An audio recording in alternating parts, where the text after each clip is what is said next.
Watoto wangu nimewaita ili tubadilishane mawazo, lakini kubwa ambalo linanisumbua katika nafsi yangu, kuwa mpaka hivi sasa makamu yenu sijawahi kuitwa babangu hata siku moja.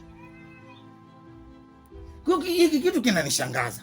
Mtoto wangu sio mzuri, kisura naye kama jina lake mzuri, lakini hata wewe wa kiume nachoshangaa, hata barabarani kusingiziwa tu mwanamke umemtia mimba au umefanya jambo baya, sijawahi. Muna matatizo gani? Ndio maana nikasema niwaite familia yangu tubadilishane mawazo, tuambizane. Kama kwa mganga niende ili mpate waume molewe, au wewe upate mke uoe. Yaani mzee wewe amini. Mimi najua hapo ulipotuita umekuja kuongelea masuala ya mali. Tugawane mali. Kumbe unaongelea masuala ya ndoa? Ndoa ni riziki mzee wangu. Ikitokea riziki yangu nitaolewa mimi. Ikitokea riziki ya Kakachola ataoa. Ikitokea riziki ya Kisura ataolewa. Kila mtu ana riziki yake babangu. Ni kweli kabisa. Wanachokisema ndugu zangu ni kweli. Ni bora kila mtu ukamgeia kilichokuwa cha kwake. Kila mtu ukamgeia mali yake. Ukifa wewe, koma wewe. Nani afi? Mbona ujisemei? Utaruka. Sasa nikwambie kitu kimoja. Unachokitafuta utakipata. Mbutuka wa hedi. Ama mzee. Hakuna nini na pumbavu. Mimi nataka nizungumze naye kama baba yangu. Vizuri zaidi. Kama. Mbona naye mpumbavu wewe? Baba yangu, samahani mzee wangu, ni baba yangu. Tuachane na huko. Sawa sawa. Yaani mimi ninawaunga mkono ndugu zangu. Swaumu pamoja na nani? Na Kisura. Kwa nini nawaunga mkono? Baba, jiangalia na umri wako sasa hivi shuleni. Wasanifu wanasemaje?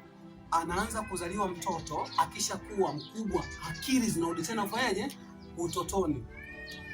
Walichokifikiria, walichokiongea kwako, iko ni kitu ambacho mzee ni lazima ukisababishe kiendelee, yani kiendelee kiwe, kwa sababu ukishindwa kumpa kila mtu mali yake wanao nitawanyonga mimi. Nakwambia ukweli mzee. Sio na vizuri, nitawanyonga mimi hao. Wala usipate tabu. Sawa, nitawanyonga kabisa mzee. Usipate tabu. Ni shida yenu mimi sinife. Nenda ndani mwangu, chukua zile hati zote 4. Na juu kuna kisu changu cha kotama. Wewe si mwanaume, njoo unichome kisu sasa. Nife nyewe mgawane huku. Kwani shida ipo wapi? Mzee Kapo, mimi nahisi babangu utakuwa hujanielewa. Sisi hatuna maana ya kukuua wewe, na kama ingefikia tu tunataka kukuua wewe, tayari tumeshakuua na mali tushachukua. Tunachokihitaji kabla pumzi yako haijakata, sawa sawa, utupe sisi kila mtu haki yake. La si hivyo, narudia tena, la si hivyo, na ya mwisho, la si hivyo, nisitaki kuongea sana.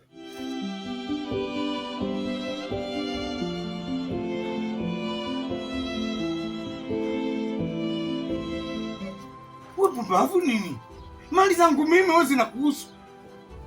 Afu jana mmesema na nyinyi mmeshirikiana na kaka yenu, si ndio? Ingie ndani mimi mwenyewe nikachukua zile hati na kisu. Hamna baba, sio hivyo. Paka Mungu atakapokuchukua mzee, mbona unazingua?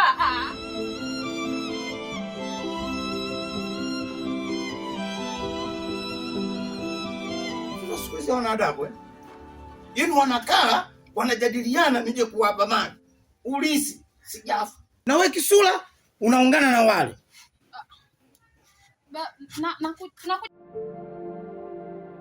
Hawa inaonekana kuna siku wataniwekea sumu.